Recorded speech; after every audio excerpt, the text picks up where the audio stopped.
Hey guys, okay, so today I wanted to do something a little bit different. I wanted to share with you like my worst fail as a riding instructor. And the reason why I want to do this is because, guys, like most of the people that are here watching this, I know that you are riders, and you have to understand that we do this, we give lessons because we are passionate about the sport, as passionate as you are, as passionate as like for horses, and also for helping you out, like seeing a rider become the rider that they dream to be and being the reason why they are achieving their goals. It's so wholesome. It's like, oh my goodness, that's complete happiness. But the thing is that sometimes it is difficult for us because we want to help as much as possible. It's like when you're an instructor, you know how to get to a certain point with the horses, with the riders. You know how to teach horse skills, but the thing is that every single rider is different, as you can imagine, and you all have your limitations, because I really don't think that there are limitations. I think that they all come from here. And yeah, that's like a big part. It's like we all think differently. We all have our beliefs that can be limiting. It's like your limiting beliefs are the worst, guys. It's like if you want to become a better rider, if you want to really go forwards, just go for it, and don't think that, oh no, I'm not good enough, I cannot do this. It's like, no, that's not good. Okay, so just before I continue, I'm Maria and I'm a horseback riding instructor. I'm a performance and mindset coach for equestrians. I do this online, and I really want to share as much as possible with all the community, like show you that there are other ways to become better riders, even if it's not just by being on the horse. So that's what this channel is all about. Okay, so my worst fail. This happened like 6-7 years ago, I think. And the thing is that I really was a different person right back then. It's like, of course, I didn't have as much experience. I was younger, but that's not it. It's like, in these past 6 years, I have been really paying attention to the mindset part of riding. And I have been helping my riders a lot with that. It's like, I realized like 6 years ago, 5 years ago, that there's a point, and maybe you are in this case, maybe something like this is happening. If it is, please put it down on the comments down below, because I would love to be able to help you. As a rider, you go forwards, you're getting things, you really are like, progression is a thing, and all of a sudden you just come to a screeching stop. It's like you feel like you have just gotten to a wall that it's so big, so enormous, that you cannot go forwards. And most of the times what is happening, it's like either like maybe you have lost confidence because you had some really bad falls. Maybe it's just fear, like real fear, like if I do this, I'm going to get hurt. And when you get to that point, the problem is that us as trainers, it's like we can tell you everything you want. We can like give you the exact aids, like explain to you the exercise from A to Z, like step by step. But the thing is that if you're blocked in your head, if you're afraid, if you're not confident, if you're undermining yourself, if you're telling yourself like, no, I'm not good for this, I will never be able to do this, it's like we can do whatever you want, guys, and nothing is going to happen. But the thing is that but when I say this, I'm not saying like it is your responsibility to become better. Yes, it is. But it is also our responsibility as trainers, as horseback riding trainers, to help you out with this. But the problem is that most of us, like I was in this, like I was like that 6 years ago. We don't know how to help you when it comes, like when the blockage comes from the head. It is very difficult. And not only that, it's like, as I was telling you, it's like every single rider is different. Every single rider has his own blockages. And even though it's like, if you take two riders that are afraid to jump, they may be afraid for different reasons. And because they are afraid for different reasons, we have to talk to those two riders in a different way, and we have to use exercises with those two riders in a different way.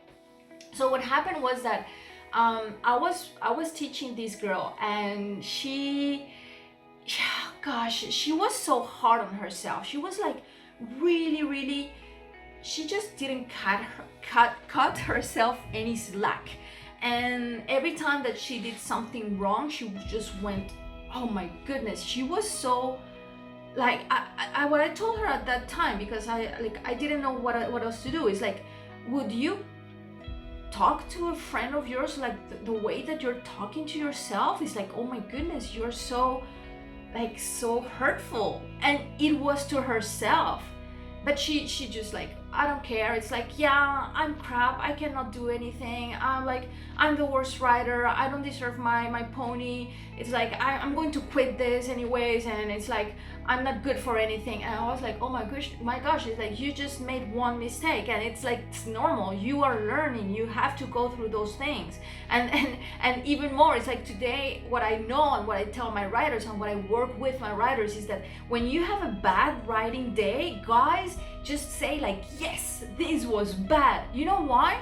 Because those are the days that are really going to make you go forwards. Those are the days, those bad riding lessons or sessions are going to be the ones that are going to make you become a better rider, and that are going to bring you like nearer to your goals, whatever they are. Because whenever it's like, if you only have good rides, what does that mean? It's like, it means that you're not progressing. You're just doing whatever it is that you know how to do. So yeah, it makes you feel good, but you're not going anywhere. So that's the thing, guys. So at the moment I was like, yeah, so you made a mistake, but it's like, it's not the end of the world. And I was lost with this girl, because she cried. She was really sad. She was really like, gosh. And you know, for most of us, for all of us, I think like horseback riding is our safe haven. You know, it's the place where we go when we're not okay. It's like the place where we can breathe, the place where we can be ourselves, and we can be with the loves of our lives, our horses. And when that place becomes tinted with sadness, with stress, with anxiety, it's that breaks my heart.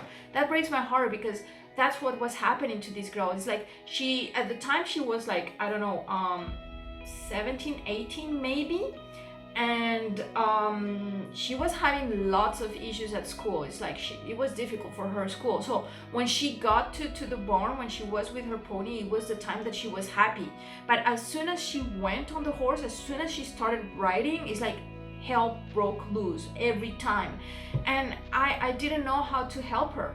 And for me, it was like, I even questioned myself as an instructor. I was like, gosh, it's like, why can't I help her? It's like, what we're doing, and we were not doing something like very advanced. It was not something like, it was doable for her and her pony. But the thing is that she kept telling herself so many times that she was not good enough, that she was not talented enough, that it was not possible for her to do this, that she just like, it was not possible for her to do the things because of all the things that she told herself. It was like, you know, this snowball effect. And it was like, oh my gosh, for me it was like, gosh, how can I help her? And I couldn't. And it got to the point that I had to tell her. I was like, I had to tell her the truth. And it broke my heart, because I felt like a failure myself. And I just told her, like, I think that you have to go work with somebody else. And the thing is that when I told her that, it was even worse for her. She was like, she felt like I was giving up on her because she was not good enough. Like, I was not willing to make more efforts with her, because I was confirming that she was not a good rider, and that she was not, like, she was crap. And I was like, oh my goodness, that's not it. It's like, I am the one that cannot help you. It's not that you cannot be helped. It's not that you cannot get better. It's like, it's just that I am completely out of my league here. And that was really, really heartbreaking. And today, with what I know, and with, like, I went back to uni, guys, to learn how to help riders with their mental preparation, with their mental preparation. So this is something that took me like 1 year to learn and to practice. And it's been 6 years that I've been practicing, 5-6 years that I've been practicing, that I've been working with my riders on that. And now I know. It's like, if I could go back in time and tell my younger self, it's like, hey, just do this, it's as easy as that. It's like, there are certain exercises that you just get your rider to do, and they, like, just to get out of their head and to just go forwards and stop blocking themselves. It's like, limiting beliefs are so hard. It's like they're really strong, but there are ways to get rid of them. So yeah, that's what I was doing. That, for me, that was like my worst fail, guys, and I hated it at the moment. I am so sad today to know that I could not help her, but I know that it's like, today I know what to do. And yeah, it's like, that's the experience that you have to get. So if by any chance you are going through things like this, guys, as a rider, and you're telling yourself like, I'm not good enough, it's like, stop telling yourself that, guys. It's like, go, like, ask for help and try mental preparation, mental exercises that are going to help you out, because you can do whatever you want. And I know this because I have worked with riders that are not good, and they have become so amazing that I know that anybody can do whatever you want. It's like, you can achieve your goals. Okay, guys, so that's my little story for today. I hope you liked it, and I'll be coming back to you.